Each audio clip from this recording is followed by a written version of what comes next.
ॐ सहनाववतु सहनौ भुनक्तु सह वीर्यं करवावहै तेजस्विनावधीतमस्तु मा विद्विषावहै। ओम शांति शांति शांति। प्रिय बंधू भगिनींनो, नमस्कार। सुलभ वेदांत साधना या मालिकेमध्ये आपलं सगळ्यांचं स्वागत आहे। आज आपण पुढला भाग बघण्याचा प्रयत्न करूया। 6 श्लोक आपण घेतलेले आहेत आणि त्यावर आपण निरूपण करणार आहोत। शरीर के मर जाने से नहीं होता आत्मा का नाश, शरीर को मैं मेरा कहना यही है बंधन का पाश, यही है बंधन का पाश। आता इथे काय म्हटलेलं आहे की शरीराचा मृत्यू झाल्यामुळे आत्म्याचा नाश होत नाही, हे आपल्या सगळ्यांना माहिती आहे। भगवद्गीतेच्या 2ऱ्या अध्यायामध्ये सुद्धा भगवान श्रीकृष्ण अर्जुनाला हेच पुन्हा पुन्हा सांगतात, अरे तो देही आहे, तो देहामध्ये आहे, तो अविनाशी आहे, त्याचा नाश होत नाही। नाश फक्त काय शरीराचा होतो, मग तू एवढा शोक कशाला करतो? कारण त्यामध्ये असलेला आत्मा तर अमर आहे। आत्म्याला कोणीही मारू शकत नाही, त्याला शस्त्र कापू शकत नाही, वारा वाहून घेऊ शकत नाही, अग्नी जाळू शकत नाही। नैनम छिंदन्ति शस्त्राणि नैनम दहति पावक। तेव्हा तू एवढा घाबरतो कशाला? जाणार काय आहे? शरीर, आणि शरीर काय आहे? अनित्य आहे। आता ही सगळी शरीर अनित्यच आहे, तेव्हा या अनित्य गोष्टीबद्दल एवढा शोक करतो। शोक करण्याचं कारण काय? एवढा दुःखी कशाला होतोस? कारण जे जाणार आहे ते जाणारच आहे। तुम्ही कितीही प्रयत्न केला तरी तुम्ही शरीराला अमर करू शकत नाही। आज न उद्या सगळी शरीरं मरणार आहे, पण लक्षात असू दे की शरीरामध्ये जे चैतन्य आहे, जो आत्मा आहे, त्याचा मात्र कधीही विनाश होत नाही। तो निर्विकार आहे, अविकारी आहे। कारण आत्म्याचे गुणधर्म वेगळे आणि शरीराचे गुणधर्म वेगळे। शरीराला 6 अवस्थेमधून जावं लागतं। जायते, अस्ति, वर्धते, विपरिणमते, अपक्षीयते आणि विनश्यती, याला षडूर्मी म्हटलं आहे। म्हणजे शरीर म्हटलं की ह्या 6 स्टेजेस येणारच।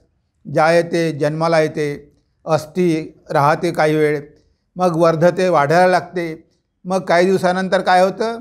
विपरिणमते, त्यामध्ये चेंज होतो। आता लहान मुलगा होता, आता तरुण झाला, आता त्याला दाढी मिशा आल्या, मग काय होतं? विपरिणामते, मग हळूहळू अपक्षीयते, मग पुन्हा त्याचे डिटोरिएशन सुरू होतं, त्याचा क्षय सुरू होतो, आणि एक दिवस विनश्यती, एक दिवस जातच। म्हणजे शरीराचा धर्मच हा आहे की त्याला ह्या अवस्थांमधून जावंच लागतं, कारण ते पंचभूताचं मिश्रण आहे।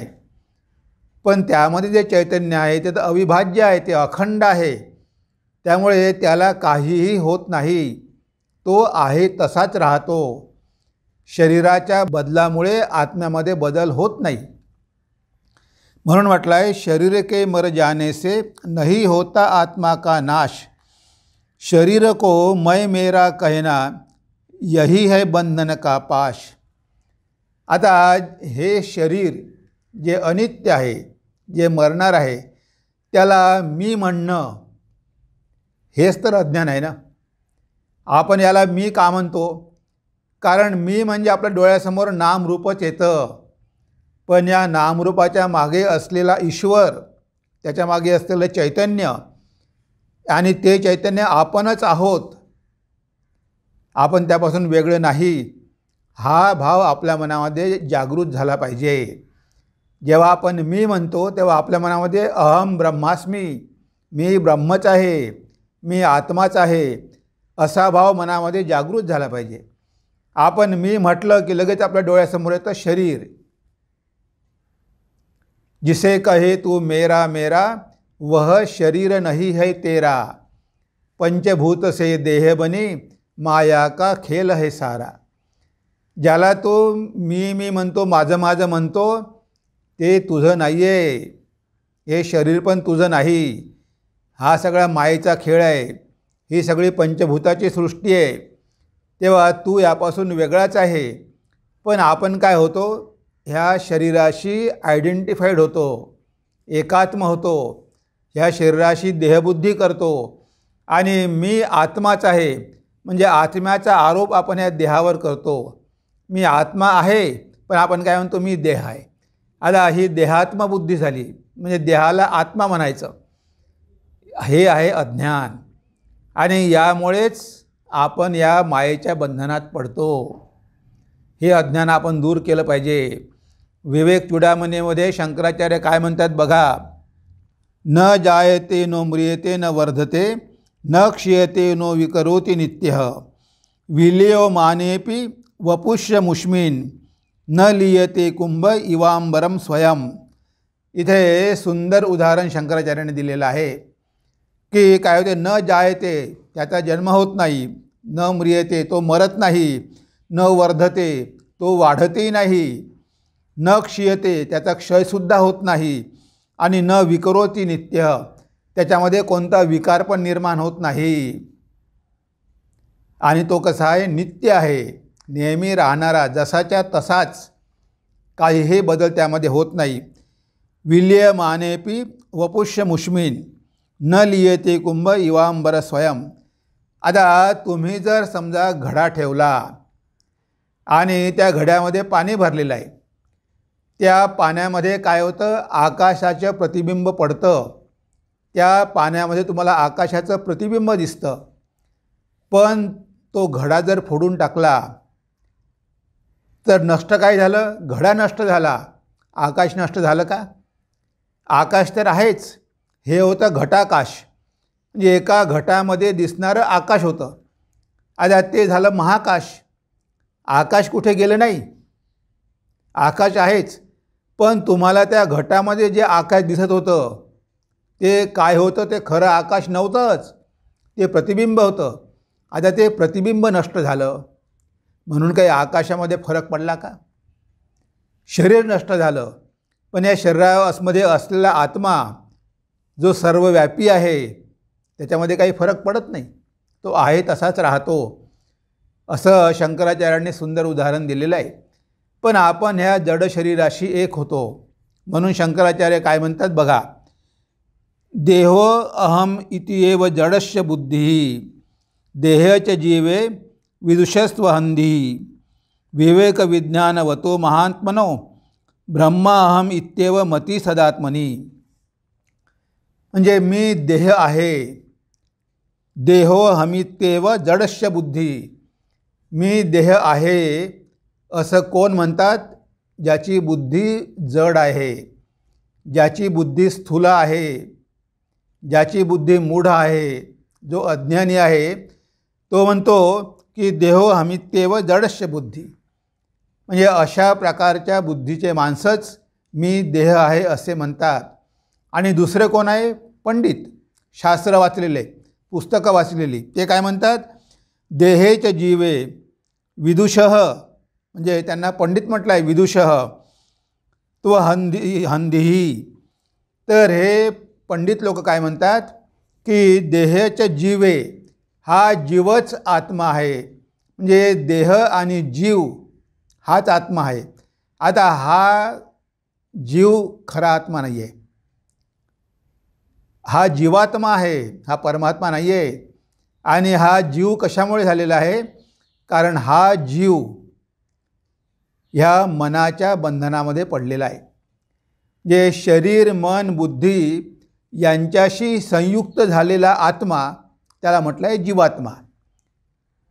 तो आहे वेगळा पण त्याचं रिफ्लेक्शन पडलेलं आहे ह्या जीवात्म्यामध्ये. कारण इथे अंतःकरण आहे आणि ज्या ठिकाणी अंतःकरण आहे, मन बुद्धी अहंकार चित्त आहे, तिथे तो रिफ्लेक्ट होतो. आरसा जर असेल तर आरशामध्ये सूर्य रिफ्लेक्ट होतो, सूर्याचं प्रतिबिंब दिसतं. आता हा जीव आहे, हा काही खरा परमात्मा नाही आहे. तोच परमात्मा यामध्ये रिफ्लेक्ट होतो. म्हणून जीवाचं काही खरं अस्तित्व नाही आहे. पण पुस्तकं वाचलेली पंडित लोक मी देह आणि जीवच आहे, म्हणजे ह्या देहाशी एक झालेलं चैतन्य म्हणजे जीव, मी जीव आहे असं म्हणतात. पण विवेक विज्ञान वतो महात्मनो, पण जे महात्मा आहेत ज्यांच्यामध्ये विवेक आहे आणि विज्ञान आहे, म्हणजे ज्यांना ज्ञान प्राप्त झालेलं आहे त्यांच्यामध्ये विवेक आहे, ते काय म्हणतात? ब्रह्माहमित्येव मती सदात्मनी, मी ब्रह्मच आहे अशी त्यांची मती होते, अशी त्यांची बुद्धी असते की मी जीवही नाही आणि मी देहही नाही, तर मी तो सर्वव्यापी आत्माच आहे. मी फक्त एका शरीरामध्ये बद्ध झालेला जीव नाही, ह्या सगळ्या शरीरांमध्ये असलेलं ते एकमेव चैतन्य, ते अद्वैत, ते मी आहे. आणि हे सगळे काय आहे? माझे रिफ्लेक्शन आहे, माझे प्रतिबिंब आहे. या शरीरामध्ये पडलेलं प्रतिबिंब म्हणजे जीव आहे. पण जीव काही परमात्मा नाही आहे. हा याला जीवत्व प्राप्त झालेला आहे, जरी आहे परमात्मा पण शरीराच्या मनाच्या बंधनामध्ये पडलेला आहे. म्हणून जे जडबुद्धीचे असतात ते शरीराला मी म्हणतात, जे बुद्धिमान असतात, वाचलेली पुस्तकं वाचलेली असतात ते जीवाला आत्मा म्हणतात, आणि जे विवेक विज्ञानशील आहे, ज्यांनी विवेक केला आहे, ज्ञान प्राप्त केलेलं आहे, विज्ञान प्राप्त केलेलं आहे, ते काय म्हणतात? अहम ब्रह्मास्मी इत्येव बुद्धी, म्हणजे मी ब्रह्मच आहे, मी सर्वव्यापी आत्माच आहे, अशी त्यांची बुद्धी होत असते. म्हणजे बघा, हे आपण लक्षात ठेवायला पाहिजे की इथे शरीर आणि आत्मा ह्या दोन गोष्टी भिन्न आहेत. शरीराचा नाश झाला तरी आत्म्याला काही होत नाही, तो वाढतही नाही आणि तो घटतही नाही, तो आहे तसाच राहतो, तो चिरकाल जसा आहे तसाच राहतो, तो म्हाताराही होत नाही, तो मरतही नाही, तो जन्मतही नाही, कारण त्याच्यामध्ये काहीच विकार होत नाही, त्याच्यामध्ये काहीच बदल होत नाही. बदल कशामध्ये होत असतो? ज्या गोष्टी नश्वर आहे, ज्या गोष्टी परिवर्तनशील आहे त्यामध्ये बदल घडत असतो, ज्या पंचभूतापासून बनलेले आहे. पण हा अखंड चैतन्य आहे, याला कुठे खंड नाही, कुठे भाग नाही, आणि सगळीकडे सर्वत्र वर खाली आत बाहेर तेच चैतन्य आहे. हा चैतन्याचा एक महासागरच आहे, ते आपलं खरं स्वरूप आहे. हे आपण इथे ओळखायला पाहिजे. नंतर कितने शरीर मीट गए, कितने शरीर मीट गए पर नहीं कटा बंधन, मन का नाश नहीं होता है जब तक कामरूपी ईंधन, जब तक कामरूपी ईंधन. तर इथे म्हटलं आहे की आपले कितीतरी शरीरं गेली, पहिल्यांदाच काही आपल्याला हा मनुष्य देह प्राप्त झालेला नाही, याच्या अगोदरसुद्धा कितीतरी देह आली आणि कितीतरी देह आपले गेले. आता इतके जन्म झाले, इतके शरीरं आली, पण आपण मात्र बंधनातून मुक्त झालो नाही. बघा, म्हणजे आपल्याला ही संधी यापूर्वी पण अनेकदा मिळालेली होती, पहिल्यांदाच काही आपण या जगात आलो नाही. कितीतरी आपल्याला शरीरं मिळाली. सदियों से मैं भटक रहा हूँ, खोज में जीवन की परिभाषा, आँख खोल जब दुनिया देखी, मन में जागी भोग की झूठी आशा. म्हणजे मी अनेक वर्षापासून सदियों से मैं भटक रहा हूँ, मी नुसता फिरतो आहे. कशाच्या शोधामध्ये? त्या आत्म्याच्या शोधामध्ये. पण जन्माला आल्यानंतर काय होतं? या जगाला मी आसक्त होतो आणि शेवटी माझं ध्येय मी विसरून जातो. आपलं पण तसंच होतं. आपण अनेक जन्मापासून त्या आत्म्याच्या शोधासाठी प्रयत्न करत आहोत आणि आपल्याला माहीत आहे हे बंधन आहे, पण जन्माला आल्याबरोबर ह्या जगाचा मोह पडतो आणि आपण आपल्या ध्येय विसरतो. आपण भगवंतापासूनच आलेलो आहोत, आपण त्याचाच अंश आहोत, आपलं खरं नातं भगवंताशीच आहे. हा जो आपला कायमचा संबंध आहे, जो नित्य संबंध आहे, तो संबंध आपला तुटतो आणि ह्या मायेच्या जगाशी आपला संबंध जुळतो. आणि त्यामुळे आपण जन्मामागून जन्म, जन्मामागून जन्म, कितीतरी असे जन्म गमावले पण मात्र आपल्या जीवनाचं ध्येय प्राप्त केलं नाही आणि बंधनातून आपण मुक्त झालो नाही. का झालो नाही बंधनातून मुक्त? याला कारण काय आहे? मन का नाश नहीं होता है जब तक कामरूपी इंधन. जोपर्यंत मनामध्ये कामना आहे तोपर्यंत ह्या मनाचा नाश होत नाही. शरीर गेलं म्हणून काय झालं? मन कुठे जात नाही. ह्या मनाचा नाश करणं खूप कठीण आहे, कारण शरीरं बदलतात पण मन बदलत नाही. ह्या आत्म्यासोबत हे मन जातं, ह्या जीवात्म्यासोबत हे मन जातं आणि हे मन जातं शेवटी सोबत घेऊन जातं संस्कार. ह्या जगामधले संस्कार घेऊन जातं. आता ह्या जगामधले संस्कार त्याच्यामध्ये कशा प्रकारचे संस्कार आहे? त्याच्या मनामध्ये ह्या जगाविषयी संस्कार आहे. जन्मभर त्याने या इंद्रियाचे भोग घेतलेले आहे, इंद्रिय विषयांचे भोग घेतलेले आहे. आता त्याच्या मनावरती ते संस्कार पडलेले आहे. हे संस्कार घेऊन तो जातो आणि त्या वासना कशा असतात? अतृप्त असतात. त्या वासना तृप्त झालेल्या नसतात. त्याला वाटते की पुन्हा मला त्या वासना तृप्त करता आल्या पाहिजे, म्हणून त्याला शरीर धारण करावंच लागतं. कारण शरीर धारण केल्याशिवाय, इंद्रिय धारण केल्याशिवाय तुम्ही या जगाचा भोग घेणार कसे? भोग घेण्यासाठी शरीर पाहिजे, नाही शरीराचं काय प्रयोजन आहे? जर मनामध्ये काही वासनाच नाही, या जगाविषयी काही कामनाच नाही, तर तुम्हाला पुन्हा इथे येण्याची गरज काय आहे? पण या मनामधल्या ज्या वासना असतात की ज्या अतृप्त असतात, ज्या या जन्मामध्ये पूर्ण होऊ शकल्या नाही, त्या शरीर तर म्हातारं झालं पण मन कधीच म्हातारं होत नाही. त्या मनाला पाहिजेच असते, त्या शरीर साथ देत नाही. मनाला खंत वाटते, मग हे मन काय करतं? नवीन शरीर निर्माण करतं आणि नवीन शरीर निर्माण करून त्या देहाच्या माध्यमातून पुन्हा ह्या जगाचा भोग घेणं सुरू करतं. तर याला कुठे काही फुलस्टॉपच नाही. या संदर्भात शंकराचार्याने विवेक चूडामणीमध्ये एक फार सुंदर श्लोक सांगितलेला आहे. बघा शंकराचार्य काय म्हणतात? पंचेंद्रियै पंचभिरेव होतृभिः प्रचीयमानो विषयाज्य धारया जाज्वल्यमानो बहुवासनेंधै मनोमयाग्निर्वहती प्रपंचम. इथे शंकराचार्य काय म्हणतात बघा? पंचेंद्रियै पंचभिरेव होतृभिः. हे 5 इंद्रिय आहे ते काय आहे? ते आहे होतृभिः. होतृ म्हणजे आपल्याला माहिती आहे की यज्ञ. आता आपण यज्ञ कशाला? होमच बघा, कारण होम आपल्या परिचयाचा आहे. ते आपल्याकडे एक होमकुंड असते, एक होमकुंड असते. त्यामध्ये आपण काय करतो? सगळे लाकडं आपण तिथे एकत्र करतो. म्हणजे अशा लाकडावर लाकूड आपण ठेवतो. ते झाले लाकडं. मग आपण काय करतो? तिथे पुजारी असतो किंवा यज्ञ केला तर पुरोहित असतात. होतृ म्हणजे पुरोहित. आता 5 पुरोहित 5 बाजूला बसले असतात, 5 म्हणजे असे गोल बसलेले असतात. आता ते काय करतात? त्या लाकडांना अग्नी लावतात आणि ती अग्नी जळत राहावी म्हणून ते 5च्या 5ही पुरोहित त्यामध्ये तूप टाकत असतात. तुपाची धार त्यामध्ये टाकत असतात, कारण जळत राहावा, तो होम जळत राहावा, यज्ञ जळत राहावा म्हणून त्यामध्ये तूप टाकत असतात. आणि मधून ती लाकडं जर कमी झाली तर आपण एक लाकूड पण ॲड करतो. त्यामध्ये एक लाकडाची काडी पण आपण ॲड करतो. तुम्ही बघता मठामध्ये जेव्हा होम होतो तेव्हा एकजण त्यामध्ये काय देत असतं? आहुती देत असतं. बिल्वपत्र किंवा घी टाकत असतं आणि दुसरा एक लाकडं लावत असतो. म्हणजे ह्या 2 गोष्टी पाहिजे.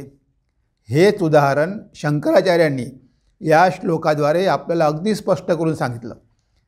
शंकराचार्य काय म्हणतात की आपली जी 5 ज्ञानेंद्रिय आहे, ही जी 5 ज्ञानेंद्रिय आहे, डोळे आहे, कान आहे, नाक आहे, त्वचा आहे, हे ज्ञानेंद्रिय काय आहे? हे 5 पुरोहित आहे. हे 5 पुरोहित म्हणजे आपले 5 ज्ञानेंद्रिय आहे. होम करण्यासाठी होम कुंड घेतो ते काय आहे? तुमचं मन आहे. ह्या मनरूपी होम कुंडामध्ये तुम्ही आता काय करत आहे? होम करत आहात. हे आहे होमकुंड आहे. आणि हे 5 पुरोहित काय करतात, ती लाकडं जळत राहावी म्हणून त्यामध्ये तूप टाकतात. हे तूप काय आहे, विषय. इंद्रिय काय करतात, त्या विषयांचा भोग घेतात.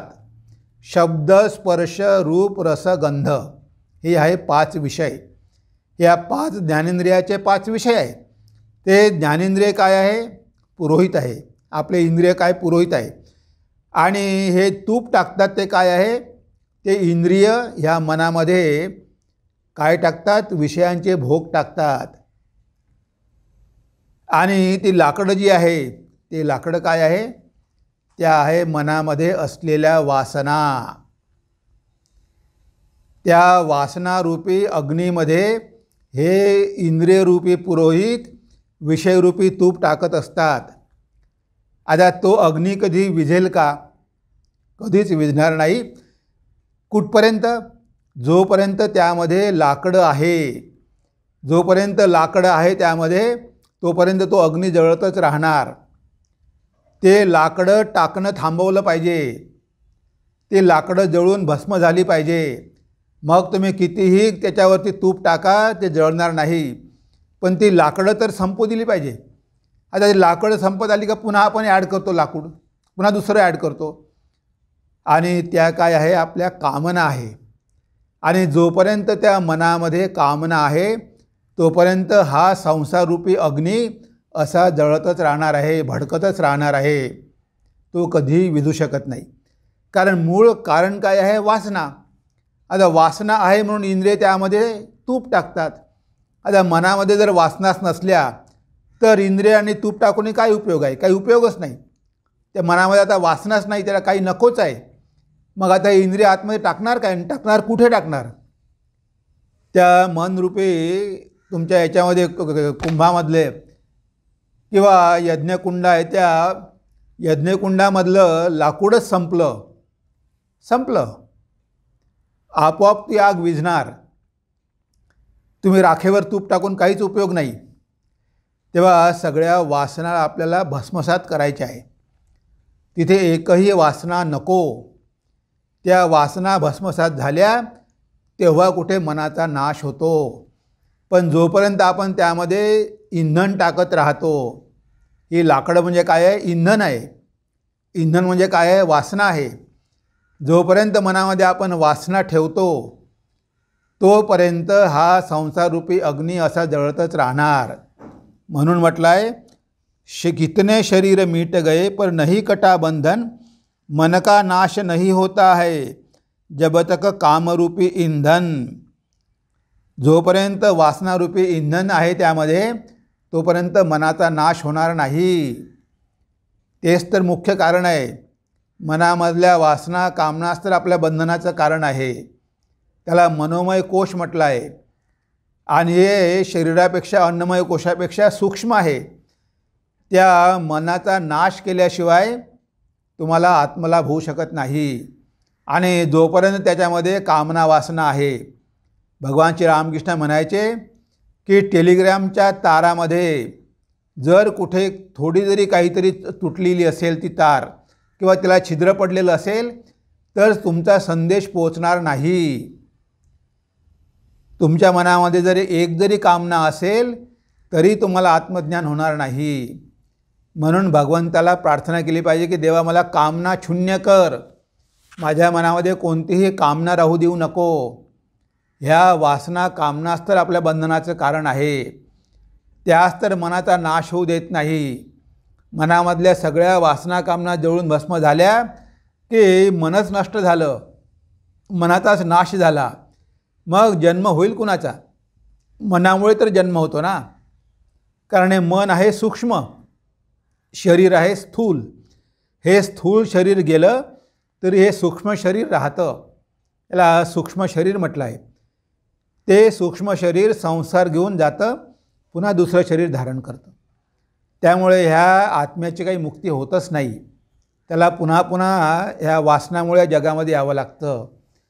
म्हणून इथे म्हटलं आहे की मनाचा नाश करायचा असेल तर हे इंधन टाकणं बंद करा. हे वासनारूपी इंधन टाकणं बंद करा, तेव्हा कुठे मनाचा नाश होईल. मन का नाश नहीं होता है जब तक कामरूपी इंधन.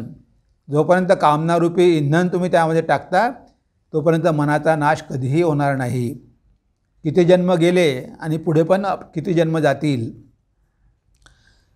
हृदय के इस वृंदावन में कान्हा बजा रहे हैं बंसी. सुनता जो उस मधुर ध्वनि को मिलती उसे शाश्वत सुख शांति. मिलती उसे शाश्वत सुख शांति. आया तुम्ही वृंदावन कुठे शोधता? त्या कृष्णाला तुम्ही कुठे शोधता? तो कृष्ण तर तुमच्या हृदयामध्येच आहे. वृंदावन बाहेर नाही, वृंदावन आतमध्ये आहे. तिथे कान्हा बसलेला आहे. तो मधुर बासरी वाजवत आहे. तो ध्वनी आपल्याला येत आहे, अनाहत ध्वनी. सतत त्या ओंकाराचा ध्वनी येत आहे, पण आपल्याला कुठे ऐकू येतो? आपलं मन कुठे तयार आहे? म्हणजे हा अनाहत ध्वनी आपल्या नाभीपासून निघतो. अनाहत ध्वनी, अनाहत कंटिन्युअस चालतो, पण तो ध्वनी, ती भगवंताची बासरी आपल्याला ऐकू येत नाही. त्यासाठी मन तर थोडं शांत पाहिजे ना. एवढ्या गोंधळामध्ये ते कुठे ऐकू येणार आतमधला आवाज? आतमध्ये सतत अनाहत ध्वनी होत आहे, सतत भगवंताची बासरी वाजत आहे, पण ती आपल्याला ऐकू येत नाही.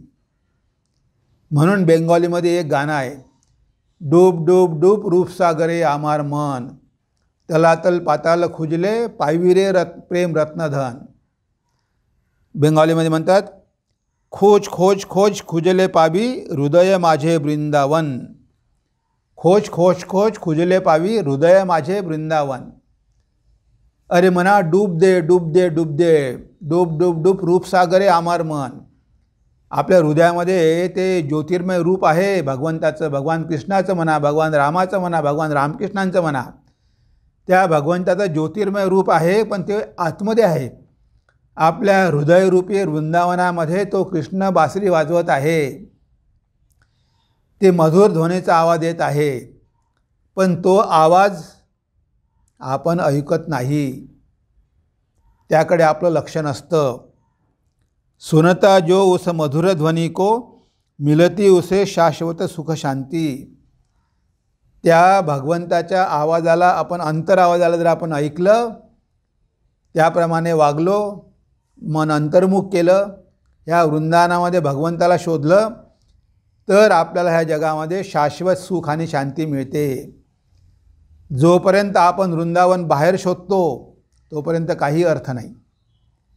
बाहेरचं वृंदावन आपल्याला मदत करू शकते, साधनेसाठी मदत करू शकते, तिथे आपण तीर्थयात्रा म्हणून जाऊ शकतो, पण शेवटी वृंदावन शोधायचं आहे हृदयामध्ये.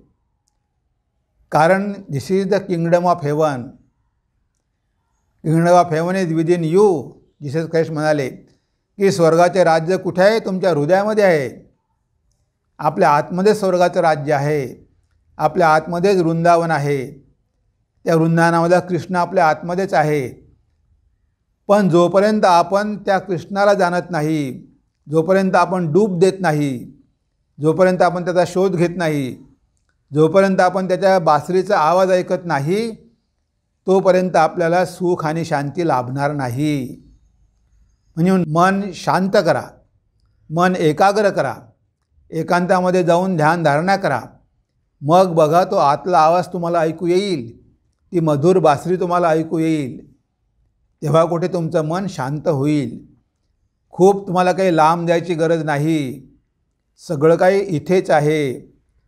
भगवान श्री रामकृष्ण म्हणायचे, एखाने एखाने ज्ञान, ओखाने ओखाने अज्ञान. म्हणजे भगवंत इथेच आहे, इथेच आहे हे खरं ज्ञान आहे. तो कुठेतरी तिकडे बसला आहे, स्वर्गात बसलेला आहे, कैलाशात बसलेला आहे, ते आहे अज्ञान. एखाने एखाने ज्ञान, ओखाने ओखाने अज्ञान. म्हणजे सगळं काही आपल्याजवळच आहे, सगळं काही आपल्या पाशीच आहे. नेहमी भगवंत आपल्यासोबतच आहे, तो आपला अंतर्यामीच आहे. पण अज्ञानामुळे आपल्याला ते कळत नाही. आपण शोधतो बाहेर. बाहेर शोधून तो कसा मिळणार? म्हणून डूब द्या. डूब डूब डूब रूपसागरे आमार मन, तलातल खुजले पावी, पावी रे प्रेम रत्नधन. हृदयामध्ये प्रेमरत्न आहे, पण त्याला शोधावं लागेल. न शोधता ते मिळणार नाही.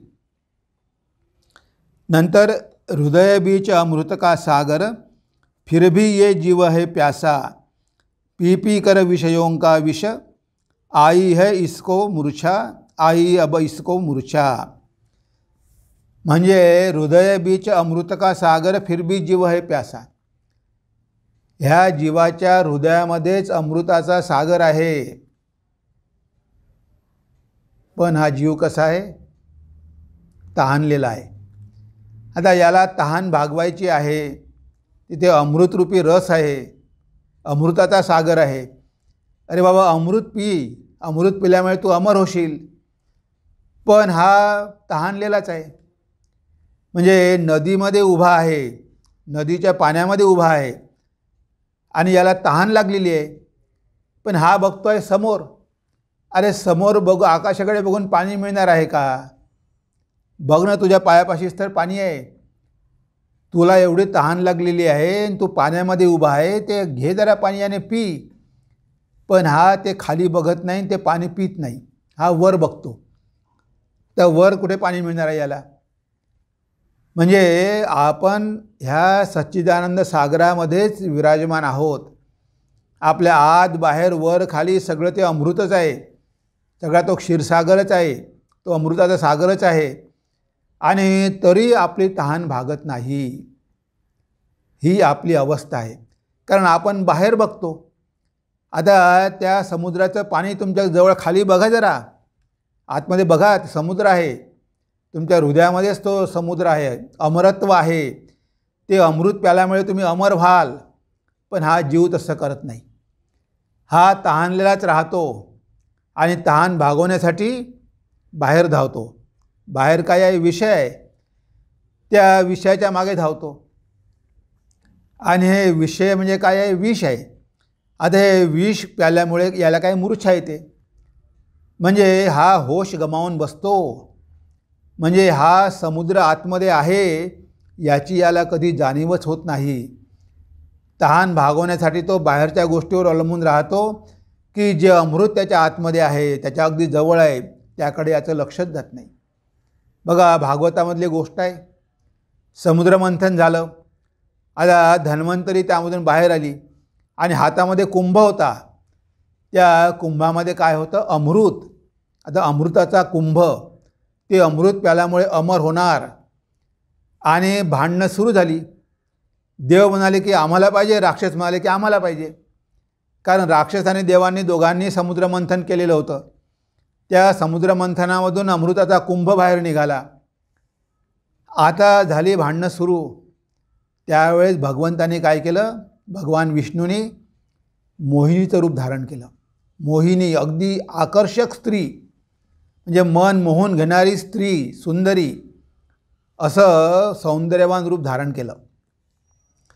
आणि सगळे राक्षस त्या मोहिनीकडेच बघायला लागले. त्या सौंदर्याने ते एवढे आकर्षित झाले की गेले अमृत विसरून आता त्या मोहिनीच्याच मागे लागले.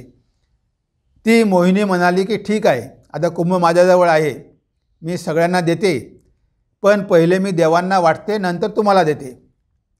आता या राक्षसांना वाटलं की ठीक आहे, आता मोहिनी आहे, त्यांचं मन तिच्याकडेच चाललेलं होतं. ते अमृत वगैरे सगळं विसरून गेले. आणि त्या मोहिनीने काय केलं? भगवंताने ते अमृत सगळ्या देवांना वाटून दिलं. ते राक्षस मूर्खासारखे बघतच राहिले. हे मोहिनी आपल्याला फसवत आहे, आपण तिच्याकडे लक्ष देतो पण ती काय करून राहिली, हे सगळं अमृत ती देवांना देऊन राहिली, आपल्यासाठी काहीच ठेवत नाही, हे त्यांना कळलं नाही. म्हणजे ही मोहिनी म्हणजे काय आहे? ही मोहिनी म्हणजेच भगवंताची शक्ती आहे. ही भगवंताची मायाशक्ती आहे. हे जग म्हणजे काय आहे? ही मोहिनीच आहे. म्हणजे आपल्या मनाला मोह पाडते. हे जे जग आहे हे आपल्या मनाला भुरळ पाडते आणि ह्या जगातल्या विषयांच्या मागे आपण धावतो. आणि धावल्यामुळे काय होतं? ते अमृताचं कुंभ ती मोहिनी हाती घेऊन आहे, त्याकडे आपलं लक्षच जात नाही. ती अमृत वाटून टाकते देवांना. म्हणजे द्यायचं आहे, जीवांसाठीच द्यायचं आहे, पण जीवाला कुठे कळते? त्या राक्षसासारखं ह्या जीव ह्या जगाच्या विषयाकडे धावत राहतो. त्यालाच आपण म्हणतो की असुर, असुते रमती इति असुर. जे इंद्रियामध्येच रमतात त्यांना असुर म्हटलं आहे, म्हणजे विरोचनासारखे. तेव्हा इथे ह्या जगाचा ज्यांना मोह पडतो, हे जग म्हणजे काय आहे? ती सुंदरी आहे, मोहिनी आहे, आणि जीव ह्या मोहिनीकडेच आकर्षित होतात. आणि आपल्या आतमध्ये अमृताचा कुंभ आहे, त्या कुंभाचा यांना पत्ताच लागत नाही. त्या कुंभामधलं अमृत पिण्यासाठी ते प्रयत्नच करत नाही. ह्या जगातल्या विषयांच्या भोगामध्ये धावतात आणि शेवटी काय होतात? अमर होत नाही. पुन्हा पुन्हा जन्ममरणाच्या चक्रामध्ये त्यांना पडावं लागतं. म्हणून हृदय बीच अमृत का सागर, फिर भी ये जीव है प्यासा, पी पी कर विषयों का विष, आई है अब इसको मूर्छा. ह्या विषयांचं विष पिऊन पिऊन पिऊन पिऊन हा बेहोश झालेला आहे. त्यानं सगळे होशच गमावलेले आहे. आपण जगामध्ये कशासाठी आलो, आपल्या जीवनाचं उद्देश काय, आपण ते प्राप्त करून घेतलं पाहिजे, हे ज्याला कळते त्याला होश आहे, त्याला माहिती आहे. पण आता जे बेहोशच पडलेले आहे, या अज्ञान निद्रेमध्ये झोपलेले आहे, त्यांना हेही कळत नाही की आपण या जगामध्ये आलो कशासाठी, आणि ह्या जगाच्या क्षणभंगूर भोगामध्ये मग्न असतात. ह्या क्षणभंगूर विषय भोगाच्या मागेच धावत असतात. त्यांना अमृत कसं मिळणार? म्हणजे भगवंताची मायाशक्ती बघा जीवाला कशी भुरळ पाडते. तीच तर मोहिनी शक्ती आहे. भगवान श्री रामकृष्ण पुन्हा पुन्हा म्हणायचे, माया काय आहे? काम कांचनच माया आहे, काम कांचन हीच माया आहे, असं भगवान श्री रामकृष्ण आपल्याला किती वेळा सांगितलेलं आहे. तरी आपल्याला कळत नाही. आपण त्या मृगजळामागेच धावत राहतो. म्हणून हे आपण लक्षात ठेवायला पाहिजे की अमृत आपल्या आतमध्येच आहे, तिथे शोधलं पाहिजे आणि ते पिऊन आपण अमर झालो पाहिजे. एक ही सूरज सभी घड़ों में, इसका नाम है सच्चा ज्ञान. एक ही आत्मा सभी शरीर में, सबका तुम रखो सम्मान, सबका तुम रखो सम्मान. एक ही सूरज सभी घड़ों में, इसका नाम है सच्चा ज्ञान. आता खरं ज्ञान म्हणजे काय आहे? तुम्ही समजा 10 मडकी ठेवली, पाण्याने भरलेली 10 मडकी ठेवली, तर त्या 10 मडक्यामध्ये त्या सूर्याचं प्रतिबिंब पडते. आता हे 10 तुम्ही मडकी ठेवलेली आहे, त्यामुळे सूर्य 10 झाले का? सूर्य नाही झाले 10, सूर्य एकच आहे. पण त्या सूर्याचे 10 प्रतिबिंब पडले. कुणी जर म्हणत असेल की अरे 10 सूर्य आहे, त्याला आपण म्हणतो मूर्ख. आता ते सगळेच्या सगळे जरी मडकी आपण फोडून टाकली, मग काय उरते? तो एक सूर्यच उरतो. हे प्रतिबिंब नष्ट होते. त्याला म्हटलं आहे खरं खरं ज्ञान, की हे सगळे जे मडकी आहे, आपलं शरीर काय आहे? मडकंच आहे. हे मडकं फुटल्यामुळे काही आत्म्यामध्ये फरक पडत नाही. त्याचं प्रतिबिंब पडलेलं आहे ह्या शरीरामध्ये. म्हणून हे सगळी शरीर नष्ट झाली तरी ते आत्मतत्व काही नष्ट होत नाही. म्हणजे हे सगळी मडकी जरी फुटली, त्यामध्ये दिसणारं सूर्याचं प्रतिबिंब जरी गायब झालं, तरी पण तो एक खरा सूर्य तर राहतोच ना. कारण तो खराच सूर्य आहे. हे सगळे होते प्रतिबिंब. हे काही खरे सूर्य नव्हते, त्याची छाया होते. आता यालाच आपण पकडून ठेवतो. म्हणून म्हटलं आहे की एकही सूरज सभी घड़ों में, इसका नाम है सच्चा ज्ञान. हे आहे खरं खरं ज्ञान, की तो एकच आत्मा सगळ्या देहामध्ये वास करतो आणि सगळी देह जरी गेली तरी तो आत्मा काही होत नाही. त्याला तो तसाच राहतो जसा आहे तसा. एक ही आत्मा सभी शरीर में, सबका तुम रखो सम्मान. आता तो आत्मा सगळ्यामध्ये एकच आहे. आत्मे दोन नाही. जीव कितीही असेल, करोडोमध्ये असतील, पण आत्मा त्या सगळ्यामध्ये एकच आहे. आता तो एक आत्मा सगळ्या जीवांमध्ये वास करतो. म्हणजेच तो परमेश्वर सगळ्या शरीरामध्ये वास करतो. मग आपण इतरांशी कसा व्यवहार केला पाहिजे? तुम्ही जगामध्ये राहता, वेगवेगळे नामरूप बघता, वेगवेगळी लोक बघता, पशुपक्षी बघता, या सगळ्या कितीतरी व्हेरायटी बघता, पण त्या सगळ्यांच्या मागे युनिटी इन डायव्हर्सिटी, विविधतेमध्ये एकता. जरी ही विविधता दिसली तरी त्यामागे एक आहे, एक तत्व आहे, युनिटी आहे, युनिटी इन डायव्हर्सिटी. आता हे जर आपल्याला कळलं की तोच परमेश्वर, तोच परमात्मा, तेच ब्रह्म ह्या सगळ्या शरीरामध्ये वास करून आहे, तर तुम्ही त्यांच्याशी कसं वागलं पाहिजे? म्हणजे सगळ्यांशी तुम्ही सन्मानपूर्वक वागा, कारण ह्या सगळ्या भगवंताच्या मूर्ती आहे. तुकाराम महाराज म्हणतात, तुका म्हणे सांगू की ते ह्याची भगवंताच्या मूर्ती, हे सगळे जीव आहे त्या भगवंताच्या मूर्ती आहे. स्वामीजी म्हणाले दरिद्र नारायण, मूर्ख नारायण. दरिद्री आहे तो सुद्धा नारायणच आहे, मूर्ख आहे तोही नारायण आहे, रोगी आहे तोही नारायण आहे. ह्या सगळ्यामध्ये तो परमेश्वरच आहे. असा भाव ठेवून त्यांची सेवा करा, त्यांचा आदर करा, त्यांचा सन्मान करा, पण कुणालाही त्रास देऊ नका, कुणाचाही अपमान करू नका, कुणाचीही निंदा करू नका, कुणाचीही घृणा करू नका. कारण तुम्ही जर करत असाल तर तुम्ही भगवंताचीच करत आहात. कारण भगवंत सोडून तर दुसरं काही नाही ना. हा जीव म्हणजे खरं खरं ते भगवंताचंच प्रतीक आहे. नामरूपामुळे आपल्याला वाटतं, पण ते नामरूप काढून टाकलं तर त्याच्यामध्ये ते एकच तत्व आहे, सगळ्यांमध्येच आहे.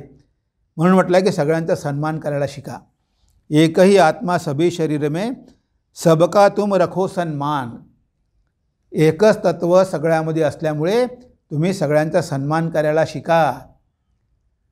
कुणालाही त्रास देऊ नका, उगीचच कुणाचाही छळ करू नका. ते पापकर्म आहे, तुम्हाला भोगावं लागेल.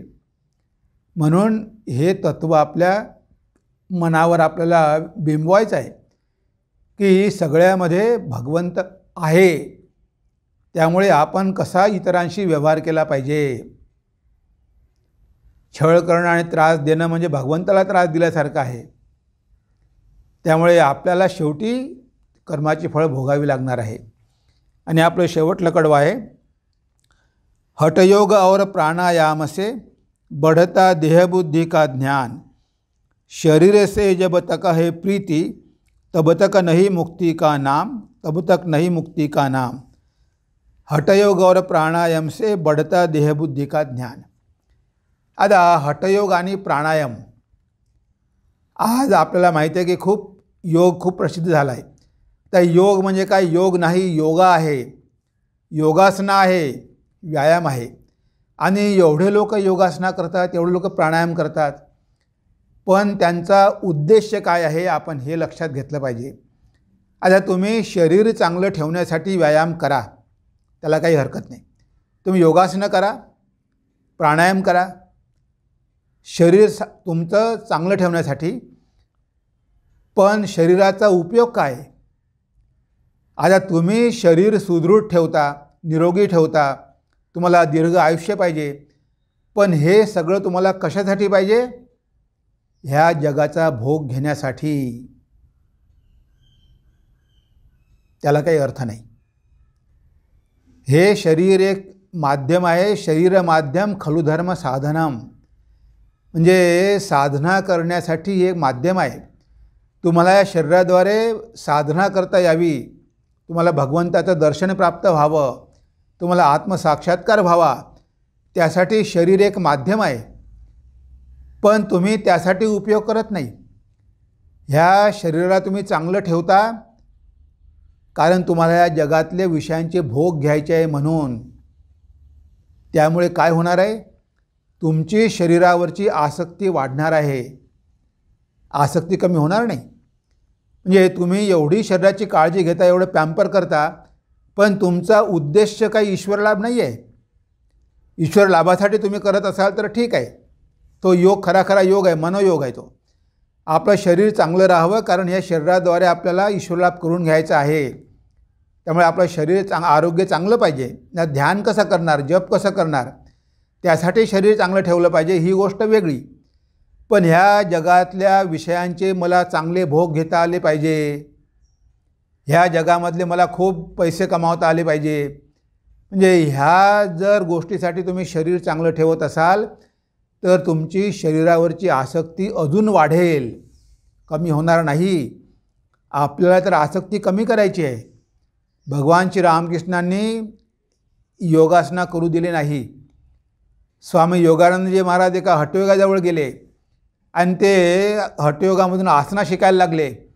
तेव्हा ठाकूरांनी जाऊन त्यांचा हात धरून ओढून आणलं. अरे म्हणे, त्या हठयोगापाशी जाऊ नको, त्याच्याकडून हे सगळे व्यायाम शिकू नको. तू जर ते करायला लागला तर तुझी देहबुद्धी वाढेल, तुझं सगळं मन या शरीरामध्येच राहील, रात्रंदिवस तू या शरीराची चिंता करशील, त्यामुळे तुझी आत्मबुद्धी येणार नाही तुला, त्यामुळे भगवान लाभ होणार नाही. तेव्हा हठयोग करू नको, ती योगासना करू नको, कारण त्यामुळे तुझं मन कसं होईल, स्थूल होईल, शरीरामध्ये अडकून पडेल. शरीराचा उद्देश काही शरीर सुदृढ ठेवणं हा नाही, ईश्वरलाभ करून घेणं हा आहे. हे बघा, भगवान श्री रामकृष्णसुद्धा ते मान्य केलं नाही, कारण त्यामुळे देहात्मबुद्धी वाढते. हठयोग और प्राणायाम से बढ़ता देहबुद्धि का ज्ञान, शरीर से जब तक है प्रीति तब तक नहीं मुक्ति का नाम. जोपर्यंत ह्या शरीरावर आसक्ती आहे तोपर्यंत आपल्याला कधीही मुक्ती प्राप्त करून घेणं शक्य नाही. कारण मी आत्मा आहे हा बोध होण्यासाठी मी शरीर आहे हा बोध निघून गेला पाहिजे. एवढ्या ऋषीमुनींनी कठोर तपस्या केली, काय गरज होती? एका पायावर उभं राहणं, न खाता पिता नुसते फळं मुळं खाऊन राहिले, ह्या देहाला त्यांनी पॅम्पर केलं नाही? किती अत्याचार केले देहावर. म्हणजे कठोरता पाहिजे. तिथे कुठेतरी आपल्याला तपस्या करायची आहे, इथे का ऐश्वर्य भोगायचे नाही आहे, तिथे कुठे तपस्या पाहिजे. आणि इथे आपण काय करतो, ह्या शरीरालाच पॅम्पर करतो. शरीरावर जोपर्यंत आपलं एवढं अटॅचमेंट आहे, एवढी आसक्ती आहे, तोपर्यंत आपल्याला मुक्ती कधीही लाभणं शक्य नाही. कारण शरीर वेगळं, आत्मा वेगळा. तुम्हाला आत्म्याकडे जायचं आहे तर आत्म्यावर आसक्ती निर्माण झाली पाहिजे, तुमची भगवंतावर भक्ती निर्माण झाली पाहिजे, तुमची भगवंतावर आसक्ती निर्माण झाली पाहिजे. पण तुम्ही या शरीरावरच, जड शरीरावरच आसक्त आहात. तुमचा हा मी काही जातच नाही. मी शरीर आहे हाच अहंकार आहे. आता हा अहंकार जर असेल तर मी आत्मा आहे हा बोध होणार कसा? शक्य नाही आहे. शंकराचार्य बघा काय म्हणतात, शरीर पोषणार्थी सन य आत्मानं दिदृक्षती ग्राहम दारुधिया घृत्वा नदीम तरतुमसा गच्छती. म्हणजे किती सुंदर उदाहरण शंकराचार्याने विवेक चूडामणीमध्ये दिलेलं आहे. ते म्हणतात की शरीर पोषणार्थी सन य आत्मानं दिदृक्षती, म्हणजे ज्याचं सगळं लक्ष शरीराच्या भरणपोषणावरतीच आहे, तो ह्या शरीरालाच आत्मा समजून त्याची काळजी घेतो. आणि त्याला तर काय व्हायचं आहे, भवसागर पार करायचं आहे.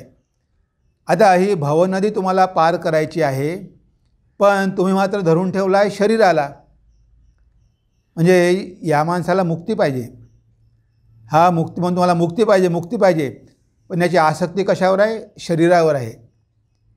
मी राहिलो पाहिजे, चांगला राहिलो पाहिजे, निरोगी राहिलो पाहिजे, 100 वर्ष जगलो पाहिजे, सगळं मन आहे शरीरावर आणि याला पाहिजे मुक्ती. याची गती कशी आहे? एखाद्याला नदी पार करायची आहे आणि नदी पार करण्यासाठी त्यानं लाकूड म्हणून एखाद्या मगरीला पकडलं. त्याला वाटलं की मगरीच्या पाठीवर बसून मी नदी पार करेल. किती मूर्ख आहे. त्या मगरीवर बसून नदी पार करणार आहे का? ती मगरी याला खाऊन टाकणार आहे. तुम्ही या शरीराद्वारे भवसागर पार करायचं आहे. तुम्हाला ही नौका आहे, या नौकेमध्ये बसून भवसागर पार करायचं आहे, पण तुम्ही ह्या नौकेलाच पक्क धरून ठेवलं. याला तुम्ही लाकडाचा ओंडा समजून तुम्ही या मगरीलाच पकडून ठेवलं.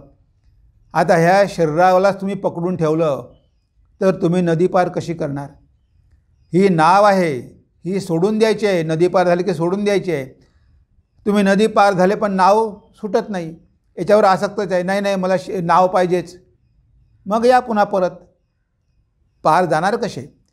म्हणजे जोपर्यंत शरीरावर प्रीती आहे, जोपर्यंत आपली शरीरावर आसक्ती आहे, तोपर्यंत आपली अवस्था कशी आहे?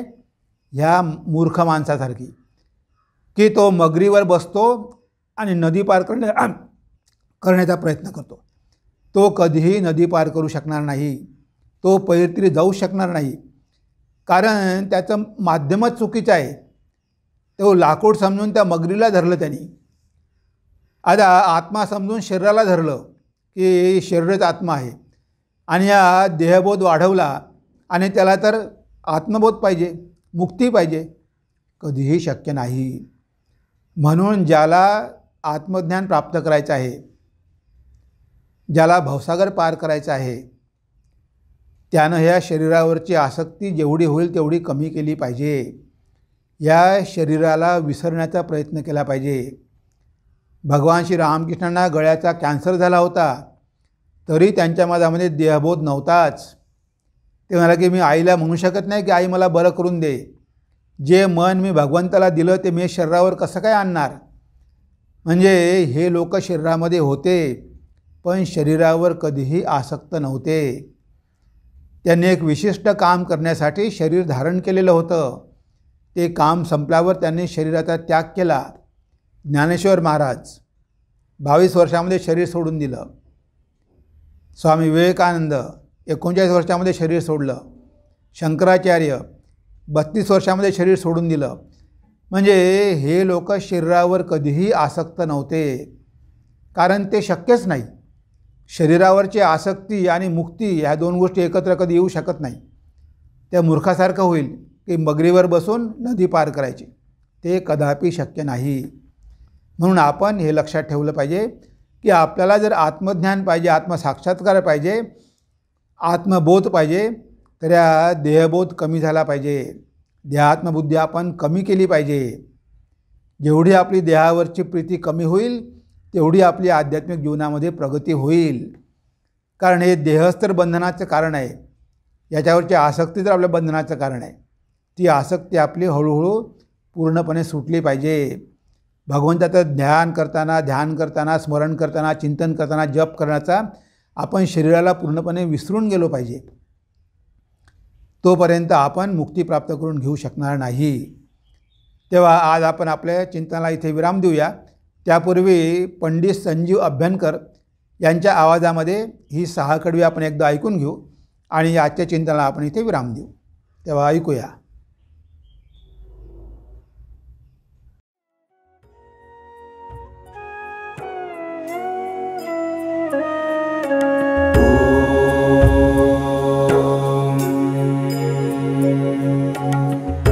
शरीर के मर जाने से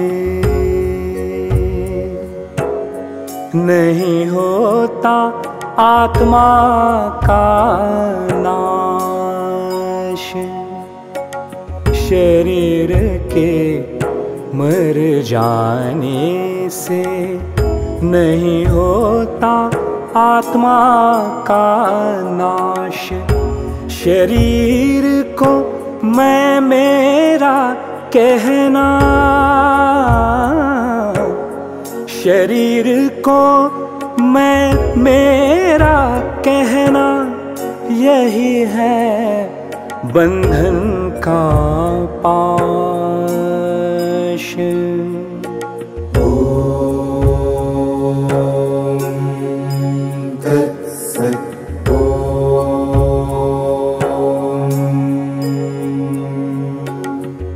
कितने शरीर मिट गए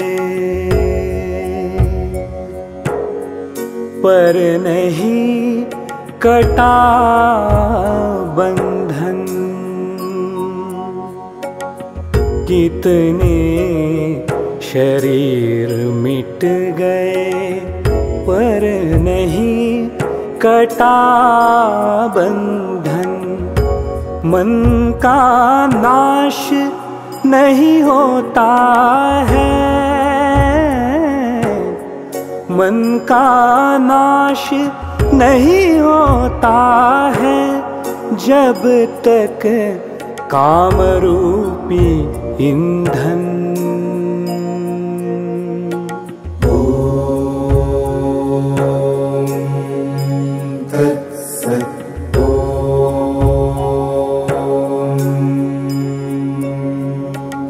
हृदय के इस वृंदावन में कान्हा बजा रहे हैं बंसी। हृदय के इस वृंदावन में कान्हा बजा रहे हैं बंसी। सुनता जो उस मधुर ध्वनि को मिलती उसे शाश्वत सुख शांति। मिलती उसे शाश्वत सुख शांति।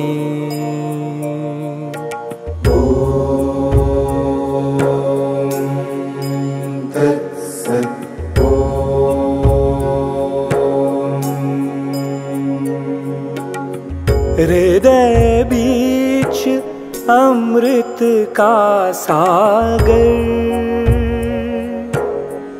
फिर भी ये जीव है प्यासा। हृदय बीच अमृत का सागर, फिर भी ये जीव है प्यासा। पी पी कर विषयों का विष आई है अब इसको मूर्छा। आई है अब इसको मूर्छा।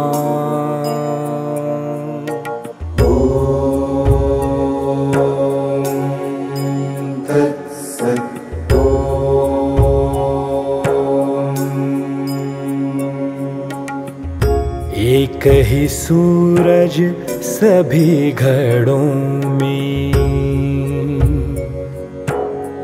इसका नाम है सच्चा ज्ञान। एक ही सूरज सभी घड़ों में, इसका नाम है सच्चा ज्ञान। एक ही आत्मा सभी शरीर में, एक ही आत्मा सभी शरीर में। सबका तुम रखो सम्मान।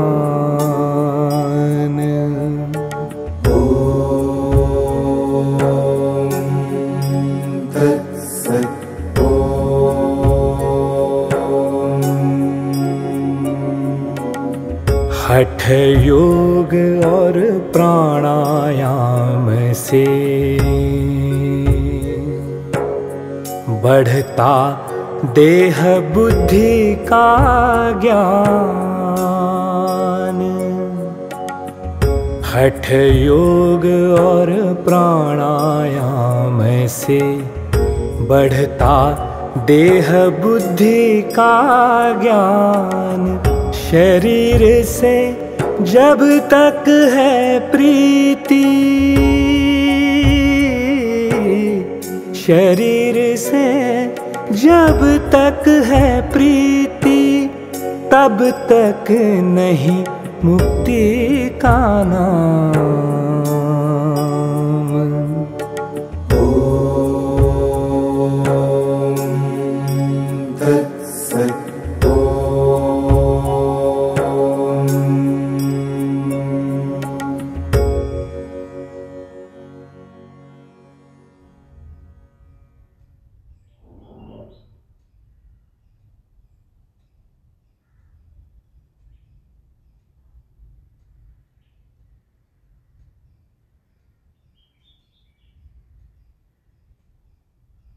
तेव्हा आज आपण जे काही निरूपण केलेलं आहे 6 कडव्यावरती, ती 6ही कडवी आपण ऐकलेली आहेत.